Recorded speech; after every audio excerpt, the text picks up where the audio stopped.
అన్నమయ్య డ్యాంను రాష్ట్ర ప్రభుత్వం పూర్తి చేయాలని ఎంపీ పెద్దిరెడ్డి మిథున్ రెడ్డి డిమాండ్ చేశారు. అన్నమయ్య జిల్లా రాజంపేటలో ఆక్యపాటి భవన్లో ఎంపీ పెద్దిరెడ్డి మిథున్ రెడ్డి సమావేశం నిర్వహించారు. ఈ సందర్భంగా ఆయన మాట్లాడుతూ రాజంపేట అన్నమయ్య డ్యాం కొట్టుకుపోయిన స్థానంలో కాంక్రీట్ డ్యాం నిర్మాణానికి జగన్మోహన్ రెడ్డి మంజూరు చేశారన్నారు. రాష్ట్రంలో నూతన ప్రభుత్వం ఏర్పాటు నేపథ్యంలో రాష్ట్రంలో 25% పనులు జరగని డ్యాముల పనులను రాష్ట్ర ప్రభుత్వం నిలిపివేసిందన్నారు. అమరావతితో పాటు అన్ని ప్రాంతాలను అభివృద్ధి చేయాలని ఆయన డిమాండ్ చేశారు. పెద్దలు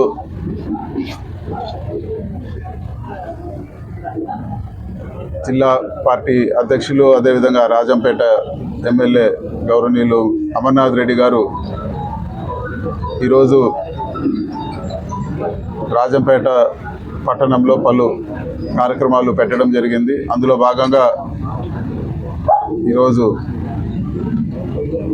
ఎమ్మెల్యే గారితో కూడా ఈ అన్ని కార్యక్రమాలు కూడా పాల్గొంటున్నాము. ముఖ్యంగా రాజంపేట నియోజకవర్గంలో మొట్టమొదటిగా ఈ తెలుగుదేశం నాయకుల్ని చంద్రబాబు నాయుడు గారిని నేను చెప్పదలుచుకునేది ఏమంటే, రాజంపేట నియోజకవర్గం తరఫున అన్నమయ్య ప్రాజెక్ట్ని జగన్మోహన్ రెడ్డి గారు మంచిగా కాంక్రీట్ డ్యామ్ నిర్మించే విధంగా టెండర్లు పిలిచి పనులు కూడా మొదలైన క్రమంలో ప్రభుత్వం మారడం జరిగింది.